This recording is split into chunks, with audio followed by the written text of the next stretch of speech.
कि मान्यवर तेजस्वी यादव को स्मरण रखना चाहिए। जब SIR हो रहा था तो उन्होंने यह मंतव्य दिया था कि हम घटक दलों से विमर्श करके चुनाव बहिष्कार की बात भी सोच सकते हैं, लेकिन चुनावी मैदान में आ गए। सच को कबूल करना चाहिए, जनादेश को सम्मान करना चाहिए। 90,000 बूथ है। कितने जगह पर बूथ लेवल एजेंट है आपका? इसकी औपचारिक सूची आपने चुनाव आयोग को दिया है।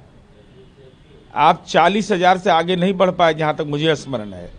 जब बूथ लेवल एजेंट आप नहीं नियुक्त कर पाते हैं तो आप चुनाव आयोग पर सवाल खड़ा करते हैं। डबल ईपिक नंबर पाया जाता है, क्या उसको वैध मान लिया जाए? साथ ही साथ आप बिहार में जिन सवालों को उठाए वो सवाल बेमानी थे तेजस्वी जी। एक तो 21 दिन के बाद आप कपिल सिब्बल साहब की अदालत में हाजिर हुए, मीडिया के सामने आए नहीं। आपने कह दिया कि 71,000 करोड़ का घोटाला हुआ है। मैं आपको स्मरण दिला रहा हूं, आप ही के गठबंधन के लोग थे। पंचायती राज विभाग, शिक्षा विभाग, शहरी विकास, आप खुद मंत्री थे, ग्रामीण विकास एवं कृषि विभाग आपके दल के मंत्री थे। उपयोगिता प्रमाण पत्र नहीं देना घोटाला नहीं होता है। उपयोगिता प्रमाण पत्र एक प्रक्रिया है, आप इसको घोटाला कह रहे हैं। आप विकास का मुद्दा उठा रहे थे। अब गांव के अंदर लोग देख रहा था कि विकास तो हुआ है। आप कह रहे थे महाराक्षस राज है, लोग अपने पिता की बीमारी में 2 बजे रात में घर से निकल रहे थे, इसलिए मुद्दे को आप उठा नहीं पाए। आप रोजगार का मुद्दा उठा रहे थे, जबकि आपके पिताजी पर यह गंभीर आरोप लगा हुआ है कि नौकरी के बदले आपने जमीन लिया है। तो कोई भरोसा करेगा? आपने यह कह दिया कि नौकरी हमने दिया है, जबकि आपके शिक्षा मंत्री ने शिक्षक नियुक्ति के पद सृजन की संचिका पर हस्ताक्षर ही नहीं किया। तो ये सारी बातें जब समाज में जाती है, आपने अपने आप को जननायक कहवा दिया। भाई जननायक कर्पूरी ठाकुर कैसे कोई व्यक्ति हो जाएगा? भारत रत्न उनको मिला है। तो ये सारी विसंगतियां आप अपने मत्थे रखे हुए थे। और आप चुनाव आयोग को अगर प्रशासनिक मशीनरी चुनाव जीता देता है तो जनता दल यू को 2014 में 2 सीट कैसे आ गया? तो नहीं आना चाहिए था। पूरे बिहार के अंदर में DM SP तो हमारे ही अपॉइंटेड थे। और आप महिला रोजगार योजना के बारे में आपने क्या बोल दिया? घूस है वह। 2017 से सतत जीविकोपार्जन योजना चल रही है। और चुनाव आयोग को जानकारी दे के, और आपको स्मरण रखना चाहिए, मैया बहन योजना झारखंड में, जरा उसका भी समय अवधि निकाल लीजिए, कब वो घोषित हुआ, कब क्रियान्वित हुआ, तब बिहार की आलोचना करिए। इसलिए मुद्दों का चयन आप नहीं कर पाते हैं। आप मौसम और खराब होता है तो घर से निकलते नहीं है।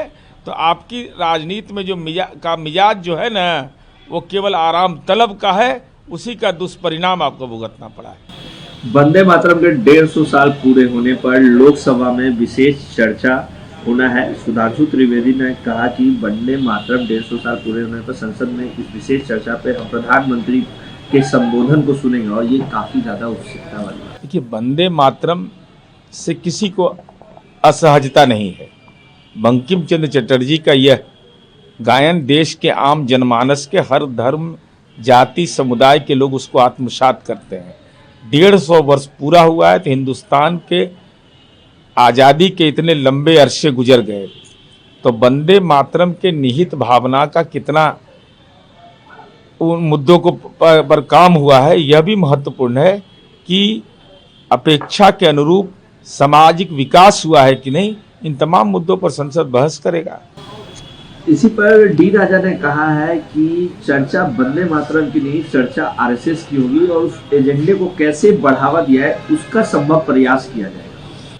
अब ये तो कार्यसूची है, और भारतीय कम्युनिस्ट पार्टी के वो राष्ट्रीय महासचिव हैं, तो जब कार्य मंत्रणा समिति में तो आई होगी ना रिपोर्ट, मुद्दे तय हुए होंगे ना, तो उसमें कौन सा मुद्दा है और उस मुद्दे पर आप अपनी बात कैसे रखते हैं, ये तो आप पर निर्भर करता है। कांग्रेस नेता नवजोत कौर सिद्धू के 500 करोड़ रुपए वाले बयान पर सुधांशु त्रिवेदी ने कहा है कि कांग्रेस पार्टी पंजाब से इसीलिए समाप्त हो रही है और उनके जो पूर्व अध्यक्ष ने जो आरोप लगाए हैं वो कहीं ना कहीं दिख रहा है कि कितनी बड़ी भ्रष्टाचार का स्तर है कांग्रेस पार्टी में। अब इस संबंध में तो जिन लोगों ने आरोप लगाया है, जिनको जवाब देना वो जाने।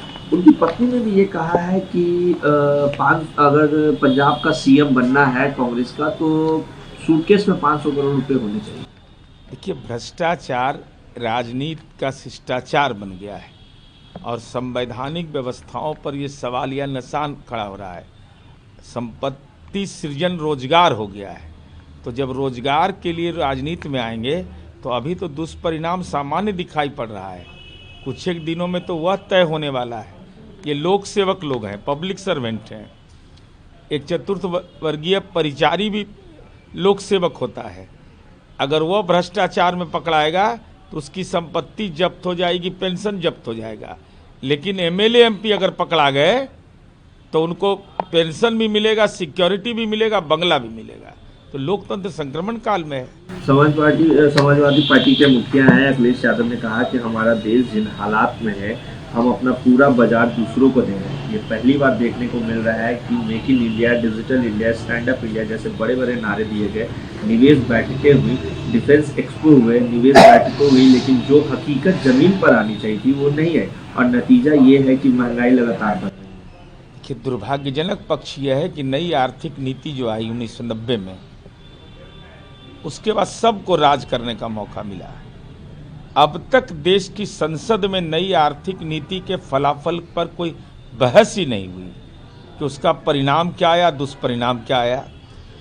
तो केवल आप जब विपक्ष में हो तो आप मुद्दे को उठाते हैं, जब सत्ता में रहते हैं तो उन्हीं नीतियों को अपनाते हैं। तो ये दोहरा चरित्र के चलते जो आर्थिक गैर बराबरी, सामाजिक गैर बराबरी हो रहा है, उस पर ध्यान केंद्रित नहीं हो रहा है। केवल सत्ता प्राप्त करने की होड़ में आप नीतियों का विश्लेषण करते हैं। अखिलेश जी, यही दुर्भाग्यजनक है।